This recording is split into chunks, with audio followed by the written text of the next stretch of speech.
తెలంగాణ భవన్లో మాజీ మంత్రి జగదీష్ రెడ్డి మాట్లాడుతున్నారు. ఇప్పుడు ఆ లైవ్ చూద్దాం.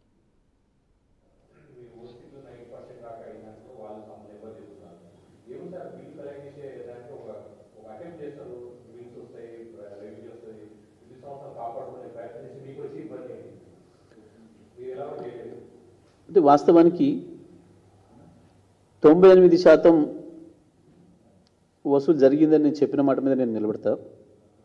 ఒకవేళ జరగలేదు అనుకుంటే కూడా మరి ప్రభుత్వం మా చేత కావట్లేదని ప్రభుత్వం ఒప్పుకుంటున్నట్ట.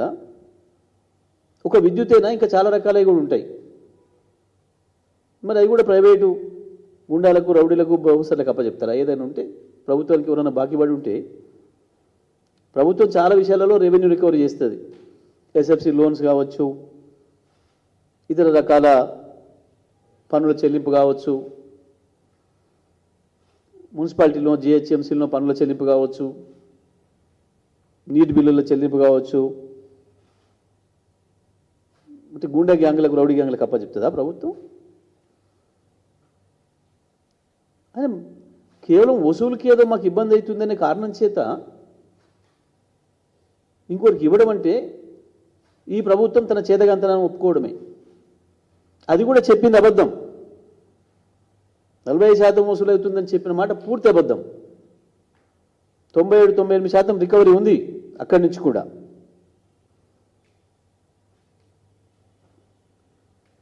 ఆయన మరి నువ్వు చేయలేని పనిని ప్రైవేట్ కంపెనీ వాడు ఎట్లా చేస్తాడు? ప్రభుత్వమే చేయలేని పనిని ఒక ప్రైవేట్ కంపెనీ వాడు చేస్తాడు అంటే దాని అర్థమైంది. ప్రభుత్వం అంతా నిస్సహాయంగా అయిందా?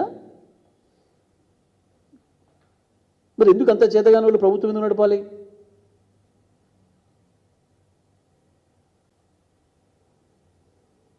రేపు పోలీసింగ్ కూడా చేయలేవు. ఏదైనా కేసులో ఎవరు దొరకలేదు నేరస్తుడు, ప్రైవేట్ వాళ్ళకి అప్పచెప్తారా? ఏంటిది అసలు ఈ ప్రభుత్వం ఉద్దేశం? అసలు మీరు ఆ మాట అనడమే అదొక అవమానకరమైంది. ఓల్డ్ సిటీ ప్రజల్ని అవమానించడం.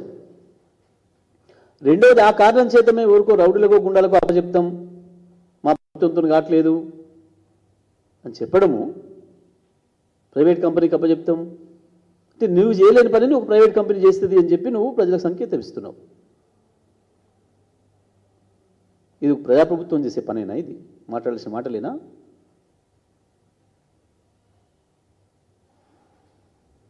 మాట్లాడేటప్పుడు సోయి ఉండాలి కదా. ఏ ప్రజల గురించి మాట్లాడుతున్నాం?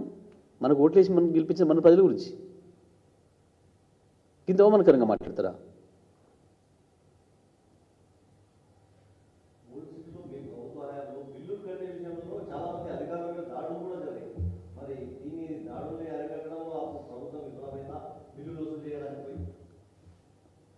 మా ప్రభుత్వ హయాంలో 97-98% పైగా బిల్లు వసూలైందని నేను చెప్తున్నా. ఇప్పుడు ఏం తక్కువ ఉంటే మళ్ళీ మాట్లాడమని చెప్పండి. చేసిన మస్తుగా పోలీసుల మీద కూడా జరుగుతున్నాయి, చాలా చోట్ల ఫారెస్ట్ డిపార్ట్మెంట్ అధికారుల మీద కూడా జరిగినాయి. వదిలిపెట్టేసిపోతారా? మరి ఫారెస్ట్ కూడా ప్రైవేట్ వాళ్ళకి అప్పచెప్తారా? ఫారెస్టులు అప్పచెప్తారా? పోలీసులు కూడా ఒక డ్యూటీ పోయినప్పుడు ఓసారి దొంగలే దాడి చేస్తున్నారు వాళ్ళ మీద. టెర్రరిస్టుల కాల్పుల్లో కూడా పోలీసులు చచ్చిపోయినరు కాబట్టి టెర్రరిస్టులకు అప్పచెప్తారా? దేశాన్ని, రాష్ట్రాన్ని రౌడీలకు అప్పచెప్తారా? ఈ మధ్యన కూడా చూసినాం, నిన్న మొన్న ఎవరు కానిస్టేబుల్స్ మీద ఎవరో దాడి చేసారు, దొంగలు దాడి చేసి ఇంకేదో జరిగిందని. దొంగలకు అప్పచెప్తారా? మీరే బాగా చేస్తున్నారు, మాకంటే మాతో కావట్లేదు, మమ్మల్ని కొడుతున్నారు కాబట్టి మీరే రాయండి అడ చేయండి అని అప్పచెప్తారా?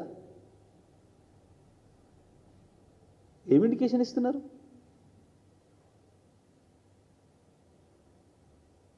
ఏం లేదు. ఇదంతా కూడా ప్రైవేటైజేషన్ చేయడానికి లోపడంగా మాట్లాడుకొని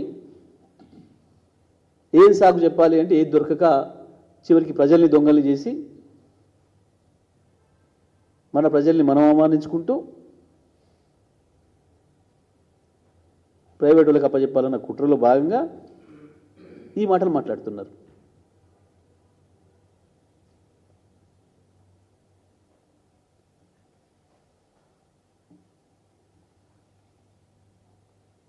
ప్రభుత్వం అన్నదో లేదో అనుకోవడానికి ఖండించలే మరి తెల్లవారి అన్ని పత్రికల్లో వచ్చింది.